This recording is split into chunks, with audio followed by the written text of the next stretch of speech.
بسم اللہ الرحمن الرحیم 10واں پارہ۔ اس پارے میں دو حصے ہیں، سورہ انفال کا بقیہ حصہ اور سورہ توبہ کا ابتدائی حصہ۔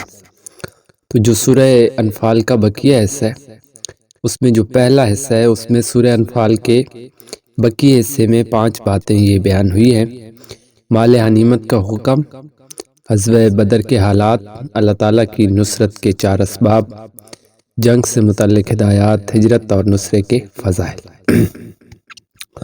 تو مال غنیمت کے حکم کے متعلق یہ بیان ہوا کہ خمس نبی علیہ السلام، آپ کے اقربا، یتیموں، مسکینوں اور مسافروں کے لیے ہے، اور باقی 4 حصے جو ہیں وہ مجاہدین کے لیے۔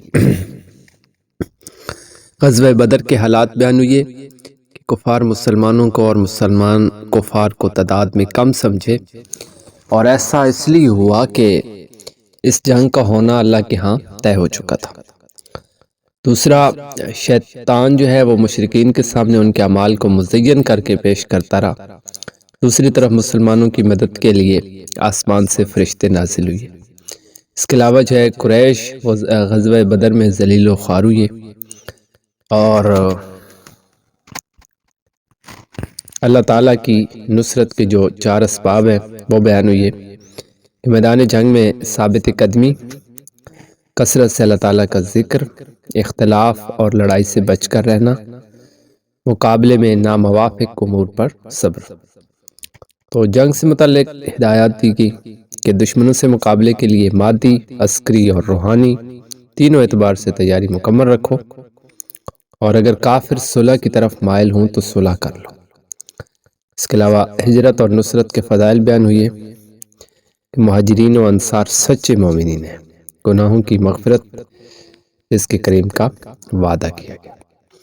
اس کا جو دوسرا حصہ ہے وہ سورہ توبہ کا جو ابتدائی حصہ ہے اس پیارے میں ہے، اس میں 2 باتیں بیان ہوئی ہیں جو کہ یہ ہے کہ مشرکین اور اہل کتاب کے ساتھ جہاد، مشرکین سے جو معاہدے ہوئے تھے ان سے برات کا اعلان ہے، مشرکین کو حج بیت اللہ سے منع کر دیا گیا، اہل کتاب کے ساتھ قتال کی اجازت دی گئی۔ ایک بات۔ دوسری بات، مسلمانوں اور منافقوں کے درمیان امتیاز ہے کہ منافقوں اور مسلمانوں میں امتیاز کرنے والی چیز یعنی غزوہ تبوک بنی۔ رومیوں کے ساتھ مقابلہ جو وقت کی سپر پاور تھی اور شدید گرمی اور فقر و فاقہ کے موقع پر پھل پکے ہوئے تھے، مسلمان سوائے چند کے سب چلے گئے، جبکہ منافقین نے بہانے تراشنے شروع کر دی۔ تو پارے کے آخر تک منافقین کی مذمت ہے، یہاں تک فرما دیا کہ اے پیغمبر، آپ ان کے لیے 70 بار بھی استغفار کریں تو بھی اللہ تعالیٰ ان کی مغفرت نہیں کرے گا، اور اگر ان میں کسی کا انتقال ہو جائے تو آپ اس کی نماز جنازہ بھی نہ پڑھیے گا۔ پھر ان مسلمانوں کا بھی ذکر ہے جو کسی عذر کی وجہ سے اس غزوے میں نہ جا سکے۔ وما علینا الا البلاغ۔